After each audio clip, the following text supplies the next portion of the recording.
Bom dia, queridos irmãos. Quero saudar a todos mais uma vez com a graça e a paz de Deus.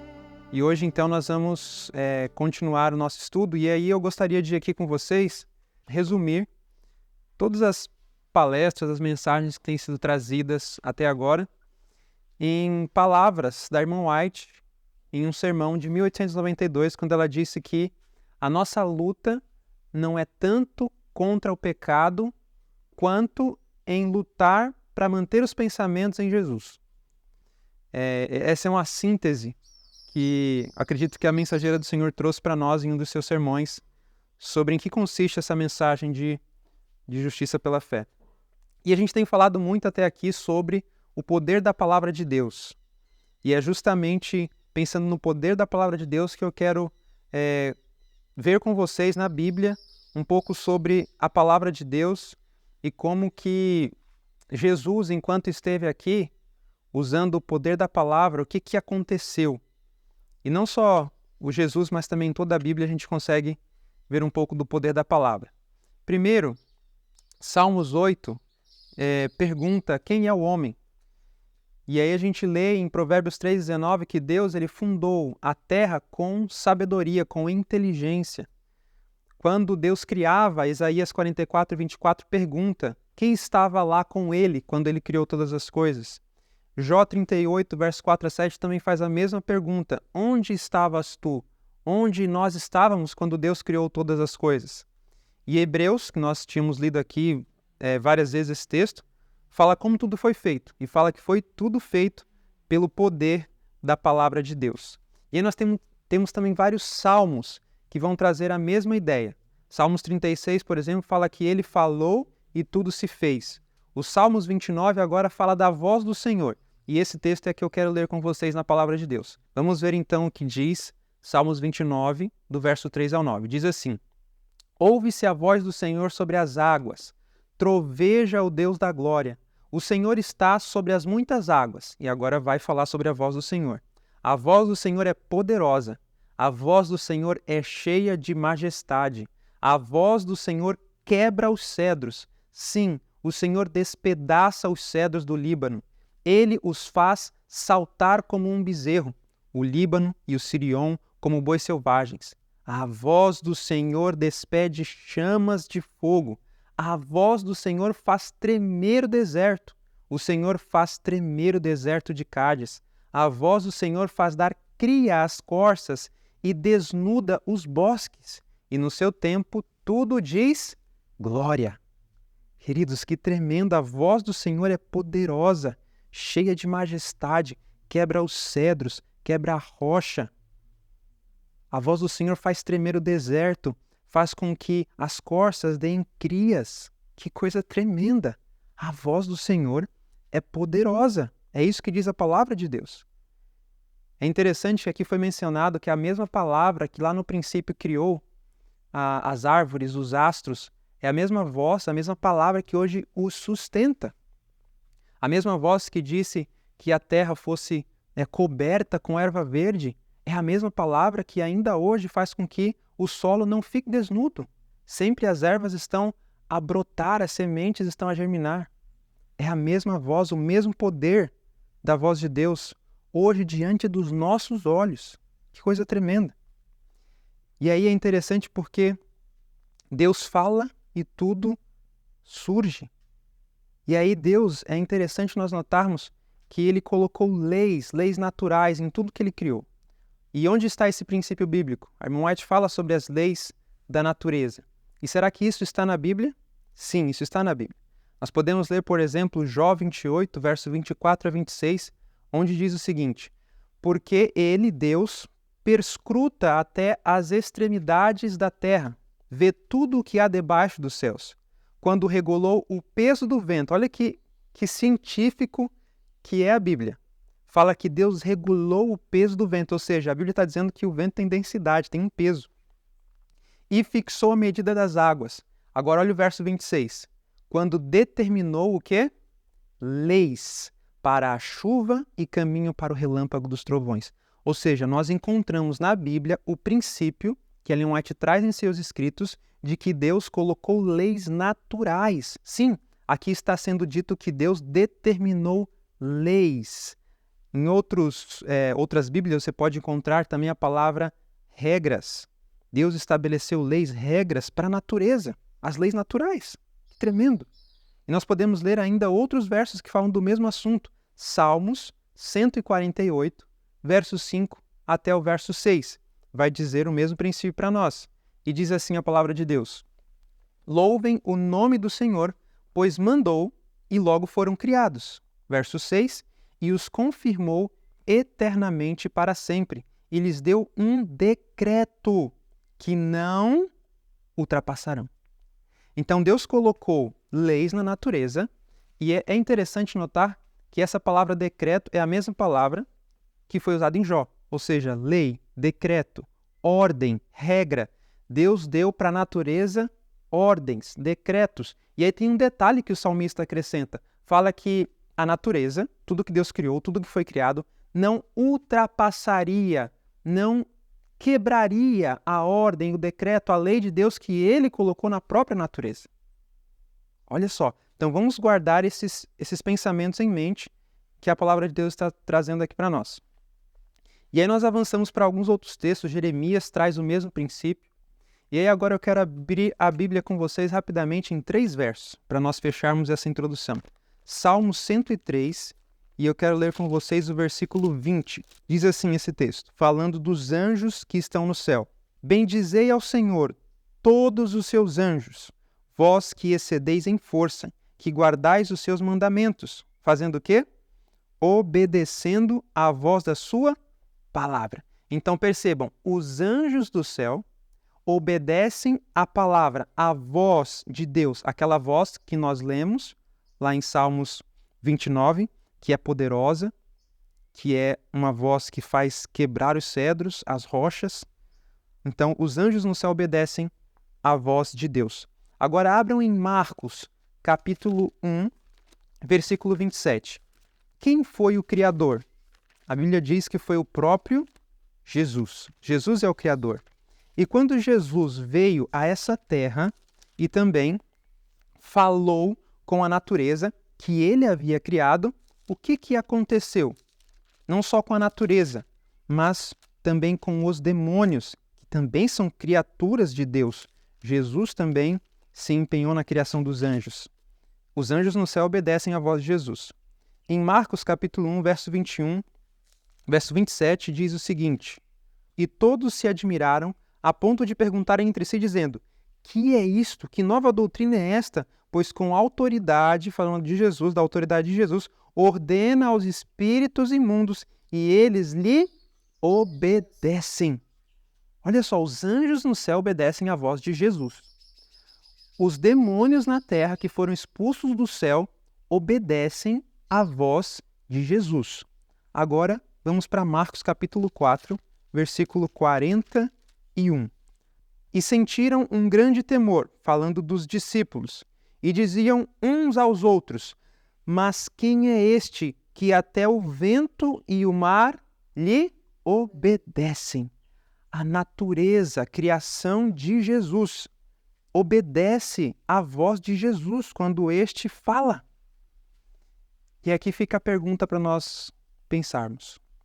Será que nós, que estamos aqui, nós, seremos os únicos que, sendo seres racionais, não iremos obedecer à voz de Jesus? Sendo que essa obediência, ela parte do próprio Jesus para as nossas vidas?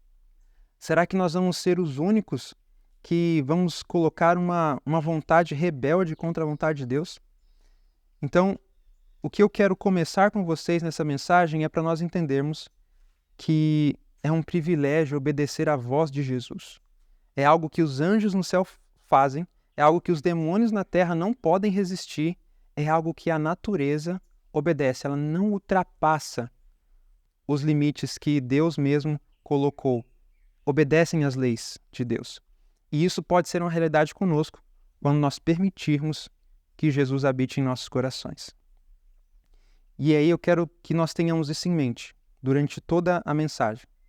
Eu quero então agora introduzir com vocês uma citação que já foi falada aqui também, que está na Review and Herald, 22 de novembro de 1892, que diz o seguinte, uma citação da Ellen White: O tempo de prova está exatamente diante de nós, pois o alto clamor do terceiro anjo já começou na revelação da justiça de Cristo, o Redentor que perdoa os pecados. Este é o princípio da luz do anjo, cuja glória há de encher a terra. Então vejam que detalhe interessante que tem nessa citação.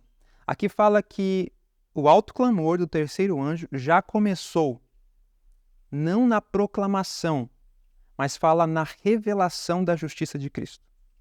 O alto clamor não começa com uma proclamação, ele começa com uma revelação.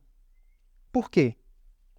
Porque Deus viu, na sua sabedoria, que nós tínhamos uma necessidade como povo, primeiro, de entendermos essa revelação da justiça de Cristo, para que depois ela pudesse ser proclamada aos que estão fora. Então, o alto clamor começa primeiro com uma revelação. E nós precisamos receber essa revelação para nós, a revelação da justiça de Cristo. E então, uma vez que nós aceitemos a graça de Jesus para perdoar os nossos pecados, e isso já transborde entre nós, perdoando-nos uns aos outros, porque o que atrapalhou a mensagem de avançar lá no passado, em 88, foi a falta de humildade, a falta de perdão, a falta de entrega e de renúncia. Quando essa mensagem ela cumprir a sua obra entre nós, nós podemos levar esse Redentor ao mundo. Então nós precisamos ter isso em mente também. E aí, o capítulo 12, que é o capítulo de Romanos que nós vamos estudar, e agora eu quero que vocês olhem comigo aí então Romanos capítulo 12. Tudo isso daqui foi uma introdução para nós chegarmos na Epístola aos Romanos, que é o capítulo que nós vamos então estudar agora. O capítulo 12 de Romanos é um capítulo muito prático. Ele é a prática do Evangelho, nós podemos dizer assim. E o capítulo 12 de Romanos, ele começa justamente com o verso 1 e 2, que já é um verso muito conhecido de nós, que começa dizendo para nós o seguinte: Rogo-vos, pois, irmãos, pela compaixão de Deus, que apresentei os vossos corpos em sacrifício vivo, santo e agradável a Deus, que é o vosso culto racional. E não sede conformados com este mundo, mas sede transformados pela renovação do vosso entendimento, para que experimenteis qual seja a boa, agradável e perfeita vontade de Deus. Então, primeiro ponto aqui.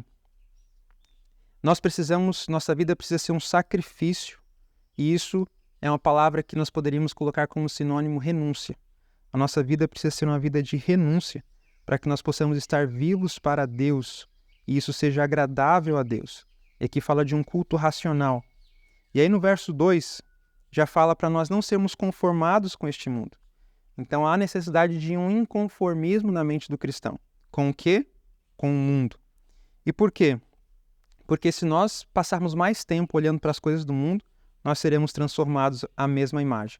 E esse princípio está na Bíblia. Se nós abrirmos a Bíblia em Oséias, no capítulo 9, Oséias 9:10 diz assim para nós: Achei a Israel como uvas no deserto. Vi a vossos pais como a fruta temporã da figueira no seu princípio. E agora aqui está contido este princípio. Mas eles foram para Baal-Peor e se consagraram a essa vergonha e se tornaram abomináveis como aquilo que amaram. Então veja, aquilo que nós amamos, aquilo com o que nós passamos mais tempo, nós vamos ser transformados à mesma imagem. Aqui, como o povo de Israel se consagrou a Baal-Peor, que era um ídolo, eles se tornaram abomináveis como Baal-Peor, como aquilo que amaram, com aquilo que passaram mais tempo, com aquilo que as suas afeições se ligaram. O mesmo se dará conosco, caso não passemos tempo com o Senhor e com a sua palavra. E é interessante que o próprio Oséias, no capítulo 8, verso 12, diz o seguinte: Escrevi-lhe as grandezas da minha lei, porém essas são estimadas como coisa estranha. Será que a lei de Deus, a palavra de Deus é algo estranho para nós? Porque nós não passamos tempo suficiente com a palavra de Deus? Então nós não podemos nos conformar com este mundo. Mas pelo contrário, nós temos que ser transformados pela renovação do nosso entendimento. E essa transformação é através da contemplação, da renovação do entendimento, olhando para Cristo. A renovação do entendimento é nós passarmos a ter a mente de Cristo, deixar a mente carnal e passarmos a ter uma mente segundo a mente de Cristo, uma mente espiritual, que discerne as coisas espiritualmente. E só tendo a mente de Cristo que nós podemos experimentar a vontade de Deus. Sem uma mente espiritual, nós não conseguimos experimentar a vontade de Deus. E aí Paulo continua no verso 3, porque pela graça que me é dada, digo a cada um dentre vós, que não pense de si mesmo além do que convém, antes pense com moderação, conforme a medida da fé que Deus repartiu a cada um. Então Deus repartiu uma medida de fé para cada um. E que medida de fé é essa? É a fé de Jesus. Então cada um de nós podemos ter a fé de Jesus. A partir do momento que nós aceitamos a Cristo, nós podemos crescer de fé em fé e podemos então pensar de nós aquilo que Paulo pensou dele, de que ele só se gloriava na cruz de Cristo Jesus. E aí o verso continua, verso 4.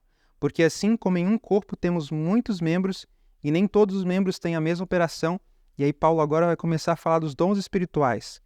E quando nós olhamos na Bíblia, há 4 listas de dons espirituais.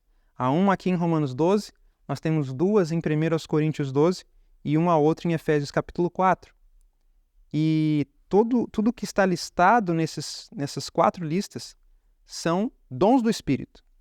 E às vezes nós confundimos dons espirituais com serviço. E aí tem pessoas que falam na igreja, por exemplo, eu não tenho o dom de limpar, não tenho o dom de cozinhar. Só que isso não é dom, isso é serviço. Pode ser uma capacidade que a pessoa não tenha desenvolvido muito, mas ela pode desenvolver. Agora, os dons espirituais é o Espírito que dá. E ele dá com um propósito. Ele dá conforme a sua vontade, conforme o desejo do Espírito. E aí no verso 6, nós então começamos essa lista aqui. E Paulo diz, de modo que tendo diferentes dons segundo a graça, então os dons são segundo a graça que nos é dada. Se é profecia, então aqui nós temos um primeiro dom, seja ela segundo a medida da fé. Se é ministério, segundo o dom, seja em ministrar. Se é ensinar, haja dedicação ao ensino. Ou o que exorta, use esse dom em exortar. O que reparte, faça-o com liberalidade. O que preside, presidir significa dirigir, governar, faça isso com cuidado. O que exercita misericórdia, com alegria. Então, tudo isso daqui que nós lemos são dons espirituais. E o propósito dos dons espirituais é para a edificação da igreja. É para a unidade da igreja e o avanço da pregação do Evangelho. E isso é segundo a graça, é segundo o Espírito deseja repartir a igreja para que a obra seja feita e a obra avance. E aí agora nós partimos para a parte prática da Epístola de Paulo aqui, o capítulo 12 de Romanos. Então, aqui Paulo traz uma mensagem prática, muito prática. Fala de não haver vingança, fala de ter paz entre os irmãos, fala de paciência na tribulação, de perseverar em oração, de atender às necessidades dos irmãos, de abrir a sua casa para receber outra pessoa. E é interessante que a irmã White traz uma promessa sobre isso daqui. Quando nós somos hospitaleiros, ela fala que Deus ele reserva uma bênção especial para o nosso lar. Olha que coisa tremenda.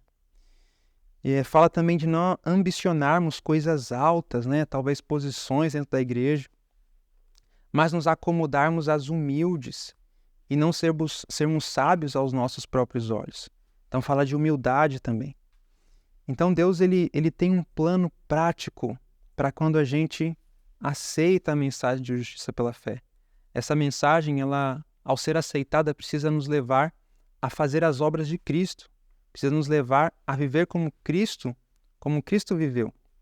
E aí, se nós nos lembrarmos de como Cristo viveu, como foi o ministério de Jesus, ele foi intenso e foi muito prático. Jesus, ele falou como falou, e é interessante que a irmã White comenta isso.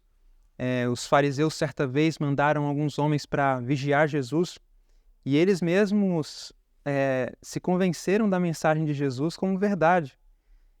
E aí esses homens falam, quando retornam àqueles que os enviaram, e dizem, nunca nenhum homem falou como este homem falou. E aí a irmã White comenta que Jesus, ele falou como falou porque ele viveu como viveu.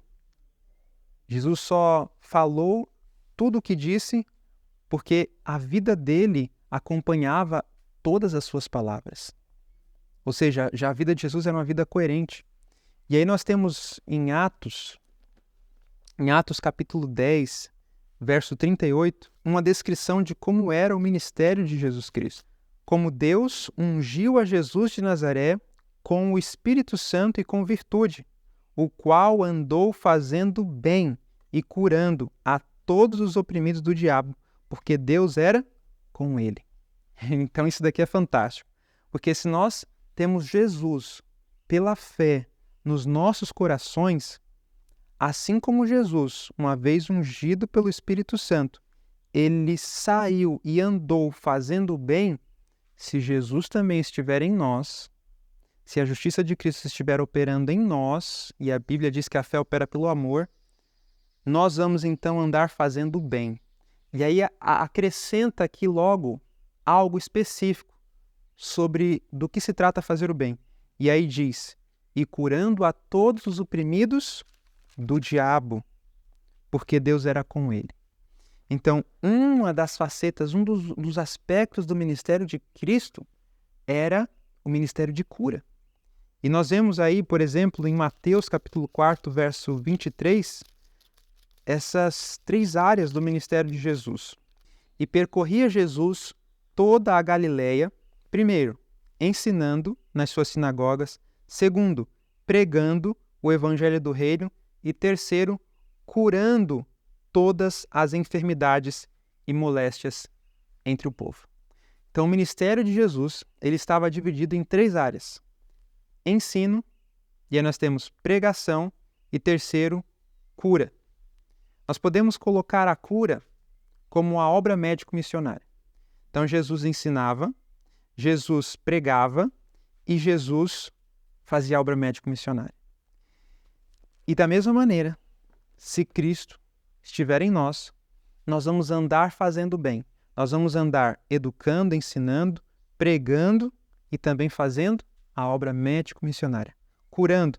E, voltando ao texto de Atos, eu diria também que Deus quer nos usar para expelir demônios. E por isso nós precisamos estar, de fato, unidos a Cristo, batizados pelo Espírito Santo, porque unicamente, como a gente leu lá em Coríntios, capítulo 6, Paulo menciona que eles eram desconhecidos, mas conhecidos. Conhecidos em que lugar, em que dimensão? No mundo espiritual. Então, o mundo espiritual sabia quem era Paulo. E da mesma maneira, se nós quisermos sair como Jesus fazendo bem e cumprindo essas 3 funções, lá em Atos 10 fala que ele ia curando os oprimidos pelo diabo. Então também, talvez Deus gostaria de nos usar, Deus deseja nos usar para também expulsar demônios. Mas para isso nós precisamos estar totalmente revestidos da justiça de Cristo. Então, o ministério de Jesus compreendia essas 3 áreas. Agora, olha que interessante. Existe um homem na história da Igreja Adventista que entendeu essa mensagem na prática. E quem foi esse homem? Foi o Dr. Kellogg. E olha só o que Ellen White diz de Kellogg. O Dr. Kellogg tem feito uma obra que homem algum entre nós que eu conheça tem tido qualificações para fazer. Ela disse isso em 1888. Quando nós geralmente falamos de Kellogg, nós já pensamos na apostasia que ele tentou introduzir na igreja, a chamada apostasia alfa nos próprios escritos de Ellen White. Só que Deus intentava algo grandioso com Kellogg. E aqui Ellen White, em 1888, menciona que ninguém estava fazendo uma obra como Kellogg estava fazendo, porque ele tinha as qualificações para fazer essa obra. Ela também diz de Kellogg, em 1899, o seguinte: meu querido irmão, como já escrevi a você, eu sei que o Senhor o colocou em uma posição de muita responsabilidade pelo fato de você estar como o maior médico do mundo. Então, como que Deus considerava Kellogg? Deus o considerava como o maior médico do mundo. E ainda em 1901, na carta 139, Ellen White diz o seguinte, falando o que Deus diz acerca do Dr. Kellogg. Abre aspas. Deus diz acerca do Dr. Kellogg, ele é meu médico, que vocês o respeitem e o sustenham. problema é que, infelizmente, Kellogg entrou em muitas discussões e contendas com a liderança da igreja, principalmente com pastores que não atendiam à reforma de saúde e permaneciam comendo carnes. Ela também diz de Kellogg o seguinte: se o Dr. Kellogg confiar-se inteiramente a Deus, ele lhe dará tato, percepção e habilidade como um praticante que raramente foi superado, ou seja, um médico, né? Anjos de Deus estarão ao seu lado quando a vida humana estiver em perigo, e a sabedoria do alto lhe será dada. Deus deseja que o Dr. Kellogg continue avançando. Ele apenas começou a subir a escada. O Senhor lhe dará graça, a graça que agora ele desconhece, e ele verá como nunca viu antes. Ele perceberá que deve haver um descarte inteligente de todas as drogas. Esse era um dos propósitos de Deus com Kellogg. Habilidade e conhecimento devem ser dados a ele, os quais ele não deve guardar para si mesmo. Ele deve educar, educar, educar. Por que a gente está mencionando Kellogg aqui? Porque a irmã White, em 1903, no boletim da Conferência Geral de 6 de abril, ela disse a respeito de Kellogg o seguinte: que após a reunião em Minneapolis, ela está falando da sessão da Conferência Geral de 1888, ela diz que o Dr. Kellogg era um homem convertido. E todos nós sabíamos disso.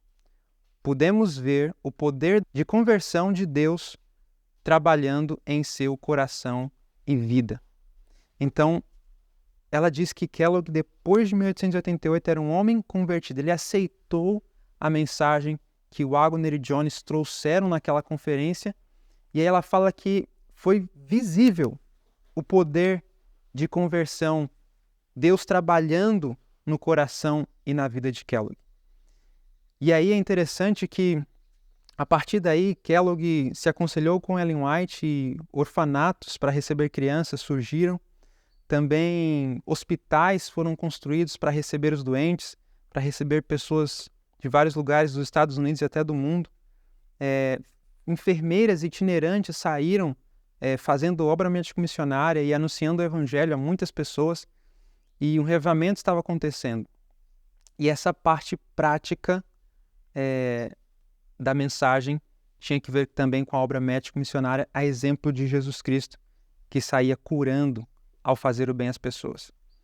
E é interessante que em 1893, em uma outra conferência geral da igreja, onde Jones também trouxe sermões de liberdade religiosa e de justiça pela fé, nós temos Kellogg nessa conferência, e ele também traz alguns sermões falando do alto clamor e de justificação pela fé de forma prática. E ele coloca a mensagem do alto clamor em ligação com Isaías 58, onde nós vemos ali um capítulo inteiro que Ellen White fala que nós deveríamos também ler e estudar esse capítulo porque é verdade presente para os nossos dias. E aí ele pega um texto que está lá em Isaías 58, e eu quero abrir com vocês rapidamente. A gente não vai estudar o capítulo 58 de Isaías, mas há um texto pontual que Kellogg usou para dizer a respeito do alto clamor. Quando nós começamos a ler o capítulo 58 de Isaías, nós vamos lendo e fala do verdadeiro jejum, aquele que agrada a Deus. E aí no verso 6 e verso 7 diz assim: porventura não é este o jejum que escolhi, que soltes as ligaduras da impiedade, que desfaças as ataduras do jugo, e que deixes livres os oprimidos e despedaces todo o jugo. Verso 7, porventura não é também que repartas o teu pão com o faminto, e recolhas em casa os pobres abandonados, e quando vires o nu, o cubras, e não te escondas da tua carne. E aí o verso 8 diz: então romperá a tua luz como a alva, e a tua cura apressadamente voltará, e a tua justiça irá diante de ti, e a glória do Senhor será a tua retaguarda. Então ele usava esse verso para fazer uma aplicação ao alto clamor. Ou seja, quando nós vivermos essa mensagem de Isaías 58, a nossa luz romperá como a alva, e a nossa cura também acontecerá. Então Kellogg entendeu de forma prática o que consistia a mensagem da justiça pela fé. E parece ser a mesma coisa que Paulo estava intentando com os romanos.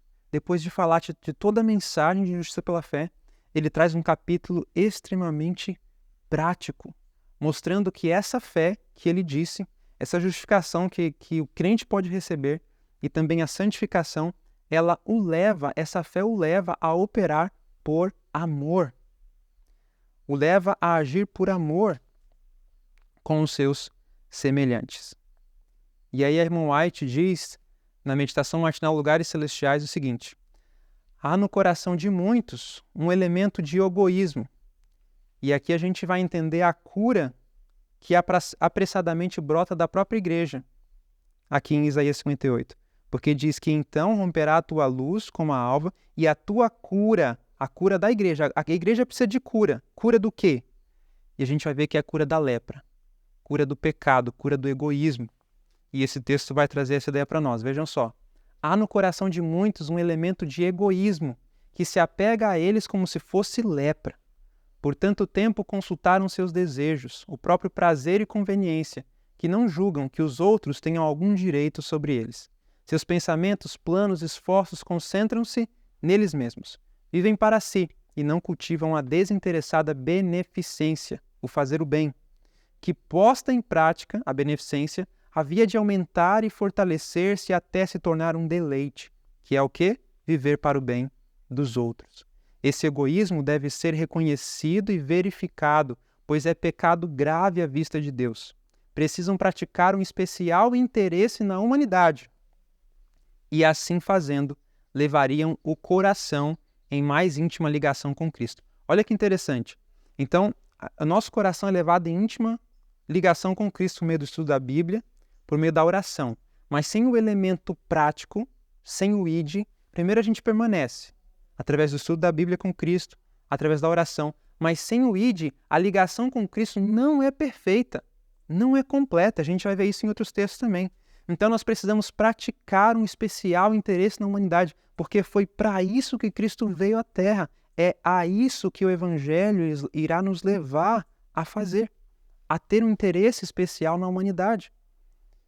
E aí, quando nós vamos até as pessoas, estamos em contato com as pessoas, nosso coração também tem uma íntima ligação com Cristo. E o texto continua: e seriam imbuídos de seu espírito, de modo que se apegariam a ele, a Cristo, com tão firme tenacidade que coisa alguma os poderia separar do seu amor. Olha que coisa tremenda. Um outro texto diz assim, e agora esse texto ele une essas duas ideias. De Isaías 58, da piedade prática, da obra médico-missionária, com a justificação pela fé. Mensagens Escolhidas, volume 1, página 398, diz: mas, conquanto seja justificado por virtude dos méritos de Cristo, não é ele livre para praticar a injustiça. A fé opera por amor e purifica a alma. Ela diz, a fé desabrocha e floresce e traz uma colheita de fruto precioso. Agora ela diz, onde há fé, aparecem as boas obras. Onde há fé em Cristo, quando Cristo está unido a nós, as boas obras de Cristo vão aparecer. E aí, como que eram as obras de Cristo? Aí ela continua e diz, os doentes são visitados, cuidados os pobres, não se negligenciam os órfãos e as viúvas. São vestidos os desnudos, alimentados os pobres. E em grande parte, essa era a obra de Kellogg. Ele criou um orfanato e ali recebiam muitas crianças. Ele não negligenciava os órfãos. Realmente foi uma pena o que aconteceu com Kellogg, porque Deus intentava fazer muito com ele. Mas ele deseja fazer muito conosco hoje. E essa obra prática, ela nos leva a uma comunhão mais íntima com Cristo, porque demanda de cada um de nós renúncia, sacrifício. Nosso tempo é dedicado às pessoas. E isso nos aperfeiçoa à semelhança de Cristo. Um outro texto diz o seguinte, da irmã White: tem-se apoderado da igreja a lepra do egoísmo. O Senhor Jesus Cristo curará a igreja. Olha, amém. Jesus Cristo curará a igreja dessa terrível enfermidade, se esta quiser ser curada. E qual que é o remédio? Agora, olha só onde que Jesus diz que está o remédio. Ele fala, o remédio encontra-se no capítulo 58 de Isaías. Então, a cura para a lepra do egoísmo que tem se apoderado da igreja essa terrível enfermidade, se encontra no capítulo 58 de Isaías. Ou seja, um cristianismo prático, um evangelho prático que nos leva a ter um especial interesse pela humanidade, pelas pessoas. O quão importante é nós mantermos comunhão com Cristo? O que vocês acham? Acredito que isso deve ser tudo para nós, manter a comunhão com Cristo. Mas como que nós podemos ter comunhão com Cristo, além do que nós falamos aqui, o estudo da Bíblia, a oração? Tem um terceiro fator aqui, e é justamente o que o texto nos diz. Parábolas de Jesus, página 326, diz assim: os seguidores de Cristo foram redimidos para ser úteis ao próximo. Nosso Senhor ensina que o verdadeiro objetivo da vida é servir. Cristo mesmo foi obreiro e dá a todos os seus seguidores a lei do serviço, o serviço a Deus e ao próximo. Aqui Cristo apresentou ao mundo uma concepção mais elevada da vida, a qual jamais conheceram. Vivendo para servir aos outros, o homem é levado ao quê? A comunhão com Cristo. A lei de servir torna-se o veículo que nos liga a Deus e a nosso semelhante. E aí se cumpre a lei de Deus. Amor a Deus sobre todas as coisas e amor ao próximo como a nós mesmos. A lei precisa ser cumprida perfeitamente na sua igreja e tudo isso pela justiça de Cristo operando em nós. Olha só Atos dos Apóstolos, página 308, que diz. Diz assim: atinge-se a plenitude do caráter de Cristo quando? Quando o impulso para auxiliar e abençoar a outros brota constantemente do íntimo. Que tremendo! Então, a nossa natureza caída, pecaminosa, se une tanto à natureza divina que vai chegar um momento dessa união com Cristo que o abençoar, o auxiliar os outros se torna um impulso. Hoje é muito fácil nós termos impulsos para o mal, irados, nervosos, impacientes, ansiosos. Mas se nós nos unirmos a Cristo, nós vamos atingir a essa plenitude do caráter de Cristo em nós, quando um impulso para auxiliar e abençoar a outros brote constantemente de dentro, do íntimo, como Jesus, movido por íntima compaixão. Agora eu quero trazer para vocês o que significa a fé de Jesus também em termos práticos. Olha só que interessante. Várias vezes a irmã White diz para nós exaltarmos perante o povo a bandeira que traz a inscrição: aqui está a paciência dos santos, aqui estão os que guardam os mandamentos de Deus e a fé de Jesus. Ela diz isso em vários textos, que nós devemos alçar a bandeira na qual está escrito os mandamentos de Deus e a fé de Jesus. E o que significa a fé de Jesus, ou a fé em Jesus? Diz assim a meditação matinal Lugares Celestiais, página 110. Ela diz: a fé em Jesus Cristo, como nosso Salvador pessoal, como aquele que perdoa nossos pecados e transgressões, isso nós podemos dizer que seria a justificação, aquele que é poderoso para nos guardar do pecado e nos guiar em suas pisadas, é exposta no capítulo 58 de Isaías. Então, a fé em Jesus, ela é exposta em que capítulo da Bíblia? No capítulo 58 de Isaías. Aí são apresentados os frutos de uma fé que opera por amor e purifica a alma do egoísmo. Aí se combinam fé e obras. Então a fé de Jesus, a fé em Jesus, ela é demonstrada para nós, ela é revelada, exposta para nós no capítulo 58 de Isaías, que ali está o remédio para a cura da lepra que tem apoderado-se da igreja. Ela também diz: a fé que opera por amor e purifica a alma produz o fruto da humildade, paciência, benignidade, longanimidade, paz, alegria e voluntária obediência. E para nós nos mantermos nessa fé, nós precisamos entender uma coisa, e é com isso que a gente vai concluir. Nós precisamos entender que para nós vivermos uma vida tal, para nós vivermos a vida de Cristo, no sentido de demonstrar um interesse especial pela humanidade, exercitando o fruto da fé, como disse aqui, né, a humildade, a paciência, a benignidade. Ellen White fala que nós temos que ter paciência até com aquelas pessoas que não desfrutam de uma uma mente sã. Então, nós precisamos exercer essa fé.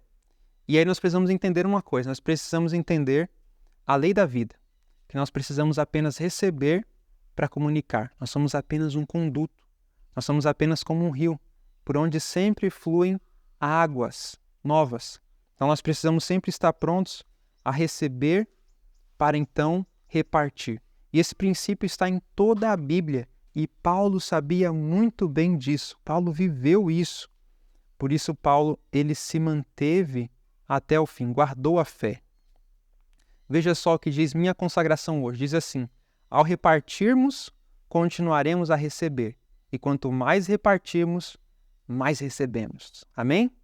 Então, quanto mais nós repartimos, nós recebemos mais. Nós não recebemos para ficar para nós. Nós precisamos receber para compartilhar. Olha só o que diz a Bíblia em Provérbios capítulo 11, verso 25. Diz assim: a alma generosa prosperará, e aquele que atende também será atendido. Segundo aos Coríntios, Paulo, entendendo esse princípio, ele disse: mas, para a igualdade, neste tempo presente, a vossa abundância supra as faltas dos outros. Ele também disse assim: ora, aquele que dá a semente ao que semeia, também vos dê pão para comer e multiplique a vossa sementeira. Então, quando nós damos, Deus multiplica. Jesus disse em Lucas: dai e ser-vos-á dado. Então, quando nós damos, também nos é dado. Essa é a lei da vida. Sempre que nós repartimos, nós recebemos de Deus. Nós não temos amor para dar às pessoas, mas Deus nos dá o amor, aquece os nossos corações para que nós possamos repartir esse amor com outros. Pedro também entendeu isso.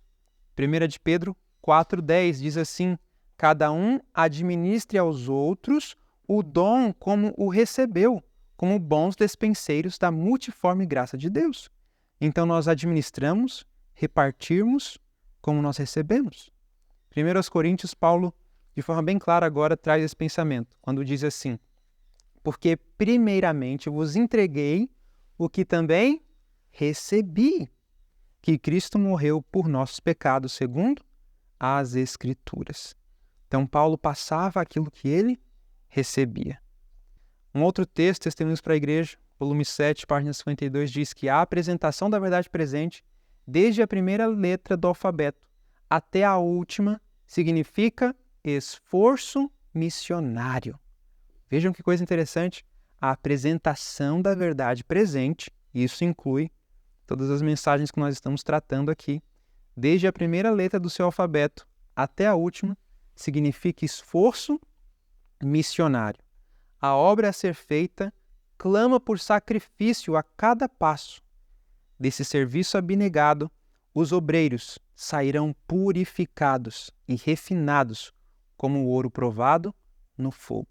Então, aquela fé que Jesus quer dar, aquela fé que ali em Apocalipse, né, é o ouro provado no fogo, essa fé, ela precisa ser posta em prática. Nós precisamos estar envolvidos com as pessoas, o esforço missionário, o que vai envolver o sacrifício a cada passo, um serviço abnegado, e isso servirá para nos moldar a fé de Jesus. E aí eu quero terminar com essa citação. Há necessidade de terna simpatia de Cristo no coração de seus seguidores professos. Amor mais profundo aos que tanto avaliou que deu a própria vida para a salvação. Essas pessoas são preciosas, infinitamente mais preciosas do que qualquer outra oferenda que possamos apresentar a Deus. Se empenhamos toda a energia numa obra aparentemente grande, ao passo que desprezamos os necessitados ou privamos de seu direito o estrangeiro, nosso serviço não terá a aprovação divina. Então nós podemos estar empenhados aí em grandes projetos, em grandes trabalhos para Deus, mas se nós negligenciamos, se nós deixamos de lado, se nós desprezamos os necessitados, se nós deixamos de lado, privamos de seu direito o estrangeiro, se nós não fazemos obra médico missionária, se nós não curamos os afligidos por enfermidades ou pelos demônios, nosso serviço não terá aprovação divina. Se nós não praticamos Romanos capítulo 12, nosso serviço não terá a aprovação divina. Então, que nós possamos refletir sobre o capítulo 12, refletir sobre o capítulo 58 de Isaías, que é verdade presente para os nossos dias, é a cura, é o remédio para a lepra do egoísmo que tem se apoderado de nós. Que nós possamos, então, estudar esse capítulo, que fique como dever de casa para cada um de nós, e que a obra que o Espírito Santo deseja fazer em nós, ela seja completa, que ela seja perfeita, e que nós possamos alcançar a plenitude do caráter de Cristo, que a fé de Jesus em nós, por meio da fé, ela possa nos levar às boas obras, às obras de Cristo, e como Jesus que foi ungido e saiu fazendo bem, nós recebamos o batismo do Espírito Santo no alto clamor, que já começou na revelação da justiça de Cristo, para que nós possamos também sair fazendo o bem a todos que nós encontrarmos em nossos caminhos. Sejam eles quem forem, seja o estado em que se encontrarem, que nós possamos fazer o bem a todos e também aos nossos inimigos. Também àqueles que uma vez estiveram ao nosso lado, mas agora se colocaram contra nós. Nós possamos ter então o Espírito, a mente de Jesus, sermos transformados para que nós sejamos luz e sal neste mundo. Amém?